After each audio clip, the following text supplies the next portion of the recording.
Buenas noches, siguen pasando los días y no se detiene la violencia en Culiacán. Hoy fueron asesinadas otras 4 personas en distintos hechos. Son 9 días ya con una ciudad tan importante, capital de Sinaloa, asolada por enfrentamientos entre grupos rivales dentro de los cárteles, del cártel de Sinaloa. El gobierno del estado dice que todo está en paz, pero la gente no parece creerle. Una estampa de lo que sucede allí en Culiacán es esta, el regreso a clases hoy.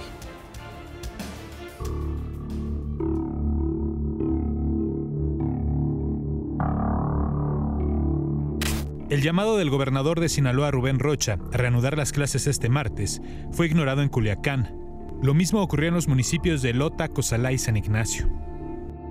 El miedo fue mayor, pues continuaron los hechos de violencia en la entidad. Hoy se reportó un enfrentamiento en el poblado de La Torón, al sur de Culiacán. Videos difundidos por los habitantes mostraban vehículos quemados, abandonados en las calles. Por lo menos 3 propiedades fueron incendiadas. A la 1 de la tarde, la Secretaría de Educación del Estado subió un video a sus redes sociales grabado a primera hora de la mañana para asegurar que todo estaba en orden en las escuelas. Estamos aquí transmitiendo en vivo desde la secundaria técnica número 1. Son exactamente las 7:20, 7 de la mañana. La escuela luce desierta. Les informo, estoy yo aquí, no pasa nada. Vengo del Tamarindo, La Conquista y de algunas otras secundarias. Ando sola, no traigo chofer, no traigo guaruras, porque luego dicen que es peligroso moverse y yo no veo por ningún lado el peligro. Pero para esa hora ya eran virales en redes sociales las imágenes de violencia en la ciudad. Minutos después, la secretaria de Educación bajó el video.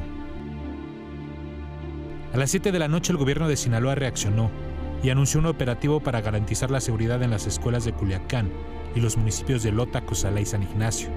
370 policías en una flota de 125 automóviles para vigilar 1,300 escuelas. Un operativo en el que aseguraron también participará el Ejército y la Guardia Nacional, y con el que el gobernador Rubén Rocha tiene la esperanza de que el regreso a clases ocurra el día de mañana. Siempre será la decisión de los padres de familia llevar o no a sus hijos a la escuela, ¿de acuerdo? Ellos son los que deciden el tema. Nosotros solo les decimos, estas son las condiciones de seguridad. Los maestros que tomen su decisión de no ir, ellos saben por qué. Pues todos somos trabajadores, tenemos que atender nuestra responsabilidad. Esa es la estampa con la que se invita al regreso a clases, esa cantidad de hombres armados. Sinaloa. ¿Está funcionando algo de la estrategia de seguridad ahí? Hoy le preguntaron sobre el tema a Claudia Sheinbaum. Esto dijo. Se está actuando, pues, en el sentido de proteger y al mismo tiempo, pues, las investigaciones que se deben hacer para hacer las detenciones que se tengan que hacer, pero en el momento de la confrontación, entrar con poder de fuego, pues generaría una guerra, que fue lo que pasó en el pasado, que no nos llevó a nada. Finalmente lo que nosotros queremos es la paz y la tranquilidad en Sinaloa y evidentemente combatir la delincuencia. 9 días de violencia. Vamos a regresar al tema de Sinaloa y estas declaraciones de Claudia Sheinbaum al final del programa. Por cierto, hoy la presidenta se reunió con su gabinete de seguridad. Dijo que la reunión fue para trabajar en la estrategia. Alrededor de las 7 horas llegaron quienes van a ser en unos días secretario de Seguridad, Omar García Harfuch, el general Trevilla, secretario de Defensa, el almirante Morales de la Marina. Salieron poco antes de las 9 de la noche. Pues una vez más, mucha suerte. Mucha suerte.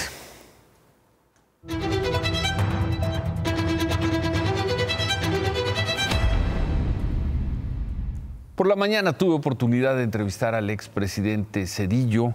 Habló largo y fuerte sobre la reforma al Poder Judicial y aseguró que no es una exageración decir que el sistema judicial y democrático en México está en riesgo y que el país por esta vía solo se puede dirigir a una tiranía.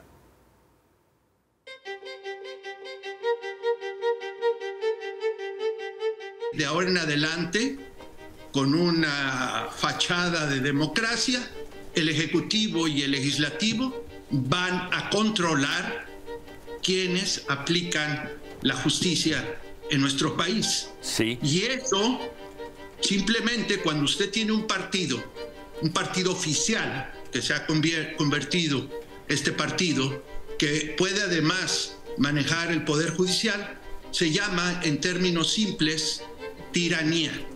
Es el riesgo, pero es un riesgo que existe hoy en día con altísima probabilidad.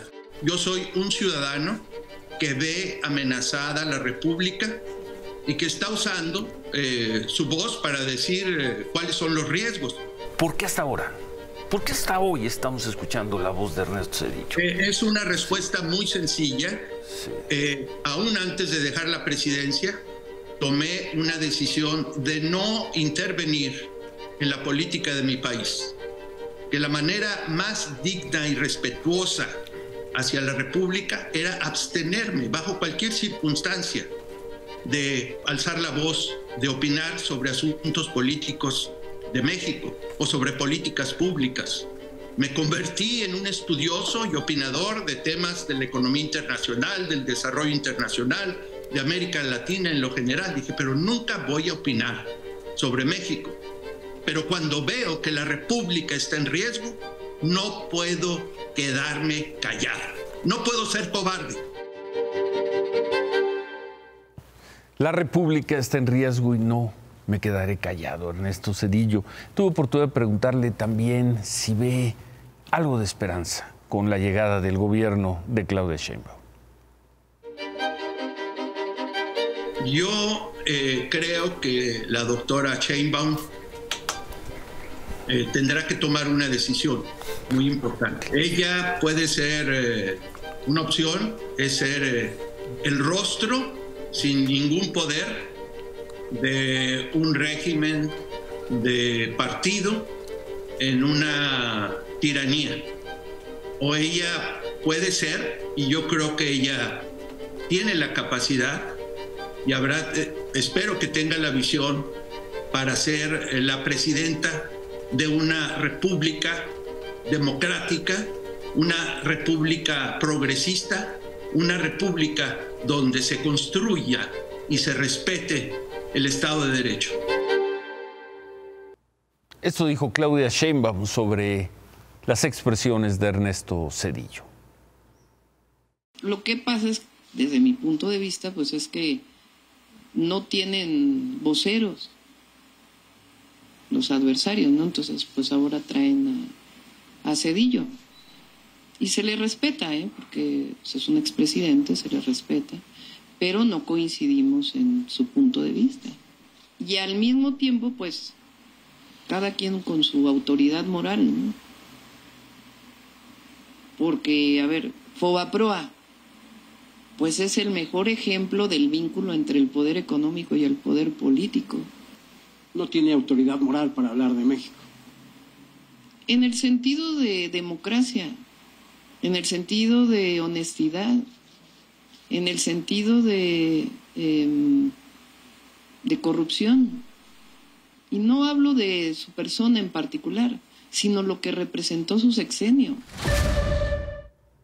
El expresidente Ernesto Zedillo y su preocupación una vez aprobada la reforma al Poder Judicial. Hoy de nueva cuenta los trabajadores del Poder Judicial de la Federación se manifestaron afuera de la Suprema Corte de Justicia, parte de las protestas que mantienen contra hora de la reforma que entró en vigor ayer y por lo pronto el paro de labores en los tribunales y juzgados federales se va a mantener hasta que el Consejo de la Judicatura Federal instale una mesa de negociación con el Comité de Diálogo de los Trabajadores. Vamos a ver si eso ocurre. Ahí definirían qué estrategia seguirían para lo que ellos dicen proteger los derechos laborales de los empleados en los tribunales y en los juzgados. Ahí están, ya con la reforma aprobada, ahí están protestando. Y hoy ya sesionaron los ministros de la Corte, luego de sus protestas contra la reforma al Poder Judicial. La sesión duró apenas unos 4 minutos, no hubo ningún tipo de pronunciamiento sobre la entrada en vigor de esta reforma.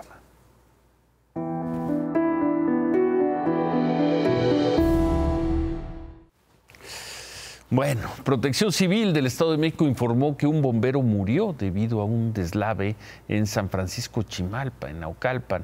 Otro deslave en una zona distinta, a 13 kilómetros de la colonia La Raquelito, donde anoche murieron 6 personas que quedaron atrapadas en el lodo.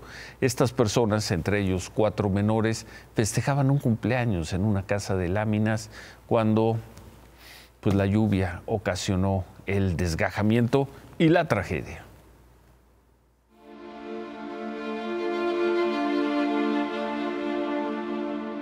No. La impotencia de estar ahí, estar rascando, tratando de sacarlos, pero no poder sacarlos en ese instante. Sientes eso. Cuando llegamos ya sentimos la desesperación de sacarlos, tratar de sacarlos, meternos por donde sea y sacarlos, pero pues no se podía.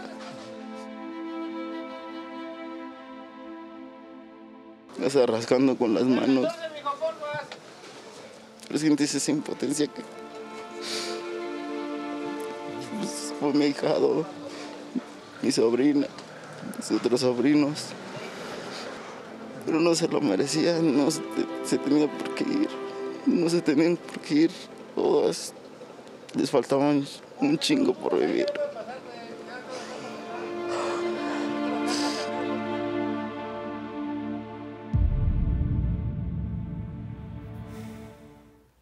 Por la tarde, la gobernadora del Estado de México, Delfina Gómez, estuvo en las zonas afectadas de Naucalpan y dijo esto.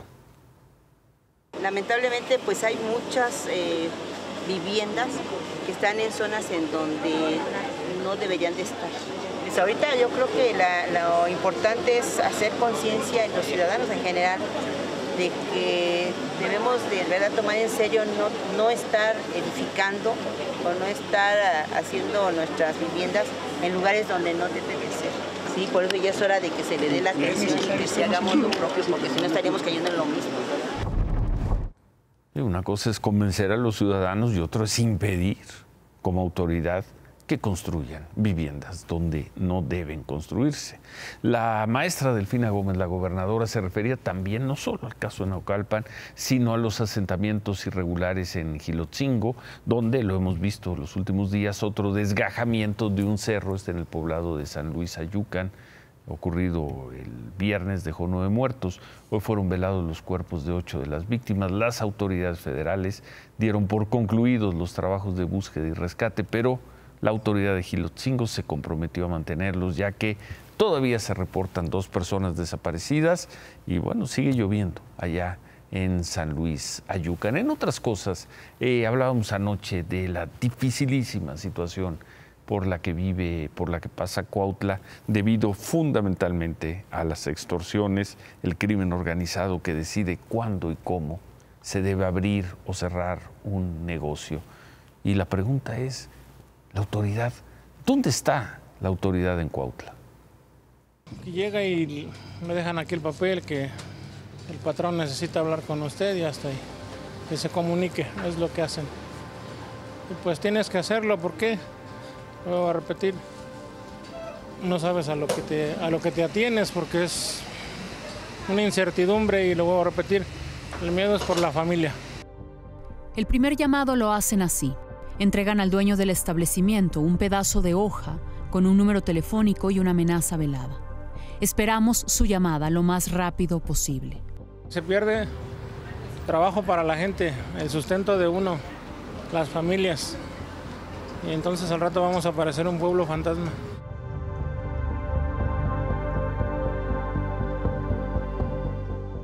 ¿Esta es la normalidad en Cuautla? Nadie se puede acostumbrar a vivir entre casquillos y balines. Esta tienda, con más de 10 años de vida desde su apertura, se vio obligada a cerrar hace 2 años. ¿Cerraron? No. Estoy ocupado, señorita. Pero me dicen que cerraron este negocio. No. Producto de la delincuencia, ¿no?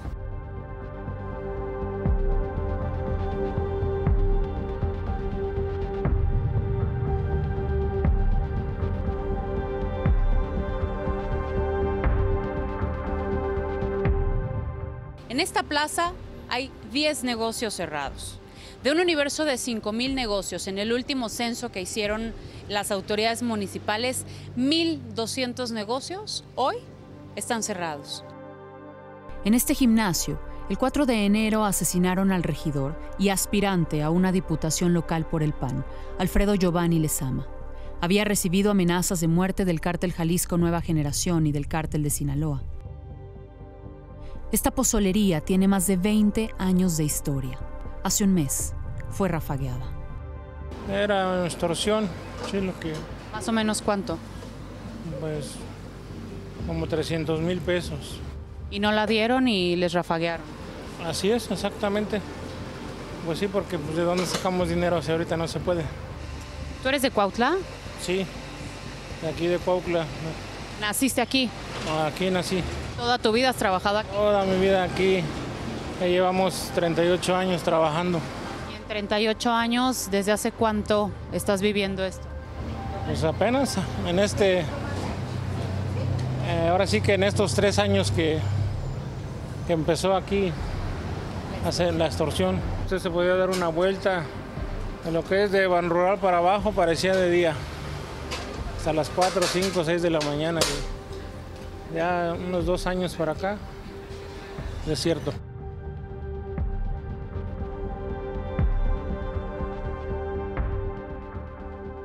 A las combis, según las autoridades, les piden de 3,000 a 5,000 pesos por unidad, semanal. Según nos dicen, llegan a ser hasta 100 combis por ruta. Y para el que no paga, plomo. ¿Dónde está la autoridad de Cuautla?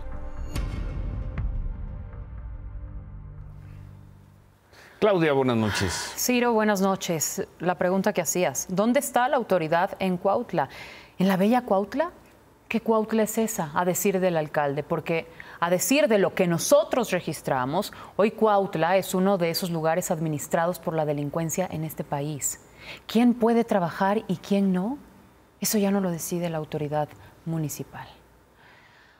Bueno, eso en Cuautla, en Morelos. Ahora, en Guerrero, están por cumplirse 10 años de la desaparición de los normalistas de Ayotzinapa. Sí. Pero llamó la atención hoy lo que dijo la gobernadora de Guerrero, Evelyn Salgado. Dijo que van a lanzar una campaña masiva para que sea el pueblo el que los ayude a encontrar a los 43 estudiantes desaparecidos. El lanzamiento de una campaña masiva de difusión que va a abarcar medios de comunicación como radio, televisión, periódicos, redes sociales y espectaculares. La finalidad de esta campaña es extender y reforzar la búsqueda de los normalistas y al mismo tiempo seguir pidiendo la colaboración de la ciudadanía para poder dar con su paradero. Cada ficha de búsqueda es una esperanza y la posibilidad de sumar voces y voluntades para encontrarlos. Confiamos en que esto podrá arrojar nuevas pistas. Yo pensé que buscar los restos, pero no. ¿En qué consiste esta campaña? En colocar anuncios espectaculares como este que estamos viendo. Se anuncia una recompensa de 10 millones de pesos a quien aporta información sobre el paradero de los 43 normalistas. ¿Sobre los restos? Pues no detallan, lo único que te dicen es, te doy 10 millones si me das información, cualquiera que sea. Son en total 23 los espectaculares ubicados en Chilpancingo, en la Autopista del Sol, en municipios de la región norte. ¿Qué pensarán los padres de los 43 normalistas desaparecidos? Los anuncios tienen fotografías con sus rostros y un teléfono para comunicarse y que el pueblo se encargue.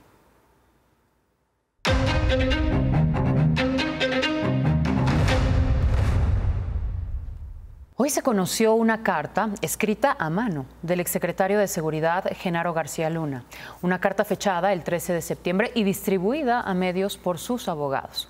Ahí hizo un recuento de su proceso legal, inició con su detención por la DEA en 2019, habla de la evolución de todo este proceso en la Corte de Nueva York, donde fue declarado culpable en febrero de 2023.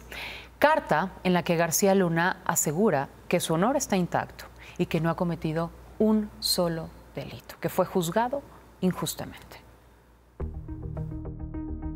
He estado detenido en MDC Brooklyn, Nueva York, por un periodo de 58 meses. casi 5 años, en condiciones infrahumanas. He presenciado homicidios, apuñalamientos y amenazas sistemáticas a mi integridad. Fui segregado casi 1 año a las celdas de castigo sin haber violado alguna norma o falta al reglamento y sin tener un registro de mal comportamiento. Con estas circunstancias, sin ninguna prueba en mi contra, con información falsa aportada por el gobierno de México y los testigos criminales, y con la absoluta omisión de los fiscales en no corroborar la existencia y veracidad de un solo dato o información aportada por ellos, aun con la evidencia presentada por la defensa que acredita que es falsa, se llevará a cabo la sentencia. La sentencia está sujeta a la revisión de un tribunal colegiado de la Corte de Estados Unidos, a través del uso del recurso jurídico de la apelación, instancia responsable de observar el estricto derecho y legalidad del juicio.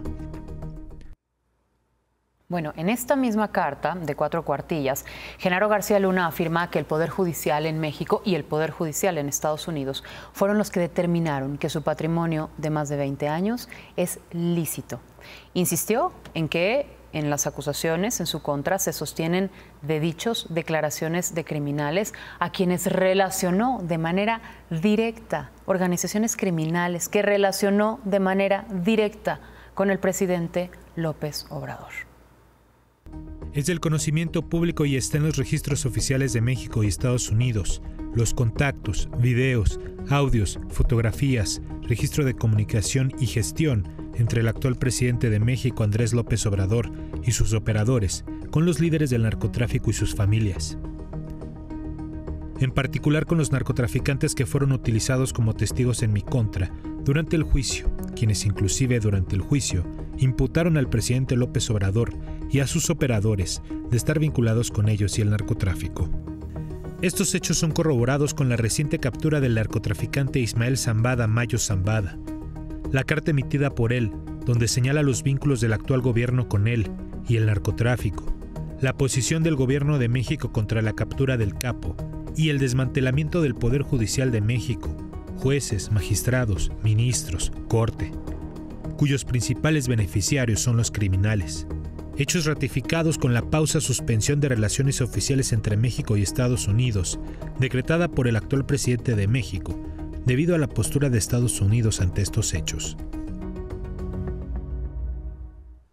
Y termina su carta con una posata en la que dice que todos los respaldos y evidencia de la información referida en su carta consta en los registros oficiales de la Corte de Brooklyn en Nueva York. Registros que, a decir de García Luna, son públicos. El juez que llevó su caso fijó para el 9 de octubre la fecha, el encuentro con su destino. Ahí se conocerá la sentencia contra García Luna. Y hace unos minutos, al salir de su casa de transición, Claudia Sheinbaum habló sobre las acusaciones de García Luna y dijo esto. Eso es falso, es un tema político. El presidente nunca ha estado involucrado en nada que tenga que ver con relación con algún delincuente. Entonces es absolutamente falso, es un tema político. Ya se va el presidente García Luna. Quiere, supongo, mancharlo, pero no va a poder. Bueno, gracias, Claudia. No me puedo ir, Ciro. Y no me puedo ir porque hoy militantes de Hezbollah, el grupo terrorista archienemigo de Israel, fueron atacados por Israel con explosiones casi simultáneas en todo Líbano. ¿Cómo lograron el ataque? Los radicales de Hezbollah compraron 3,000 localizadores Vipers recientemente a una empresa con sede en Taiwán. Se cree que la inteligencia israelí interceptó y manipuló estos Vipers antes de que el cargamento llegara al Líbano, colocándoles una sustancia explosiva. Se la implantaron junto a la batería de cada uno de estos Vipers con un mecanismo para detonarlos todos de manera remota. Por esta serie de explosiones, 9 personas murieron, pero Hezbollah reconoció que el ataque llegó a 2,750 de sus integrantes. 200 de ellos están muy graves en un hospital. Hoy Hezbollah ya amenazó con responder a este ataque de manera directa. Gracias, Claudia. Buenas noches. Gracias. David. Quizá uno de los cambios más importantes y evidentes que se darán entre el gobierno que está acabando y el de Claudia Sheinbaum es cómo se relaciona con el sector energético. ¿Qué tal, Ciro? ¿Cómo estás? Muy buenas noches. Mientras que el gobierno que sale decía que todo era Pemex y CFE y que había que mantenerse ahí, el gobierno de Claudia Sheinbaum está pensando en hacerlo totalmente diferente. Está pensando hoy, como decía la Secretaría de Hacienda, en las energías limpias, las energías alternativas, que va a crecer mucho el financiamiento en la energía eólica, hídrica y todas estas nuevas tecnologías, porque solo así se puede crecer. Yo destacaría 2 puntos aquí. Primero, que se va a quitar esa obsesión, esa dependencia, esa manera de que todo debe ser Pemex y Comisión Federal de Electricidad. Eso es un buen deseo tuyo. No es un buen deseo. Cuando oyes a la Secretaría de Hacienda decir, vamos a crecer en la colocación de instrumentos de este tipo.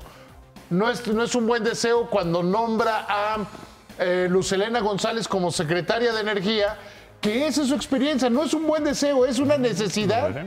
Es una gran necesidad del próximo gobierno de dejar de seguir jugando a los 70s, a los 80s y entrar a lo que es la energía moderna. Claudia Sheinbaum ha dicho que se va a mantener el control estatal en Pemex, se va a mantener el control estatal en la Comisión Federal de Electricidad, pero que es necesario entrar a lo que está pasando en el mundo, dejar de negar esa realidad como se hizo durante este sexenio. ¿No? Bueno. Lo veremos. Bueno, sí, veremos. Todo lo veremos. Pues sí, todo lo veremos. Pero está bien, mejor. Debe ser un hombre de fe como yo. Vamos a ver los hechos. Cromátala, David. Antonio Martínez, el jefe del Servicio de Administración Tributaria, dice que aumentaron 190% la capacidad, la eficiencia recaudatoria del gobierno. Y hacemos una pausa. Muy difícil de rebatir lo que dijo hoy Claudia Sheinbaum sobre la violencia en Sinaloa, pero la pregunta, 2 semanas de que tome la presidencia, es sí, pero ¿cuál es la salida? Volvemos con eso.